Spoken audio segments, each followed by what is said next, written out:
I turned on the lights, and silence greeted me. The chandelier glowed across the polished floors. The wine glasses sparkled. The table was set for 12, but every chair was empty. My family hadn't come, not a single one. Instead, my phone lit up with photos, smiling faces around my sister's new car, champagne in hand, toasting like she'd cured cancer. That was my family, my blood. And they chose her shiny toy over the house I had built with my own two hands.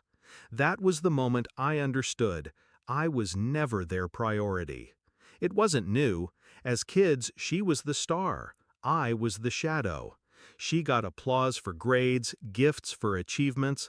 I got silence, sometimes scolding. When I bought my dream house, I thought maybe, just maybe, this would change things. An invitation to gather, to celebrate together. A chance to prove I was more than the afterthought. Instead, I got an empty house and a text from my mother. "Sorry, honey, your sister's unveiling her car today. We'll catch the next one." The next one? Like my life was a rerun they could skip? As the lights hummed above me, my phone rang again. My father's voice cracked through the speaker.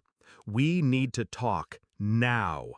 That tone, urgent, commanding, like I was the one who had disappointed him, like their betrayal required my explanation.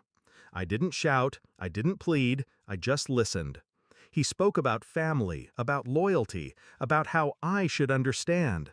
But I'd understood for years, too well. I hung up and sat in the quiet. No rage, no tears, just clarity. They thought they could ignore me, and I'd keep crawling back. But I had something my sister's car didn't: permanence. This house wasn't a trend, it was a fortress, a weapon. So I built my plan brick by brick. The first move was the deed. I rewrote the ownership documents, clean, airtight, untouchable. Every room, every square inch, in my name alone. No cosigners, no family clause. The second move was the trust fund my grandfather had left behind. They thought it was long gone. What they didn't know was that he had tied it to property ownership. Whoever held the deed to this estate controlled the trust, and now I held both. 2 weeks later, I invited them again. This time, they came running. Cars lined the driveway. Laughter filled the hallways. My sister paraded through the rooms like a queen, already making comments about her future space. I watched her fingers trace the marble counters, watched my parents nod in approval, watched them assume that once again I would be the generous sibling who handed everything over. But I wasn't here to hand anything over. I was here to lock everything down. Dinner was served. I raised my glass.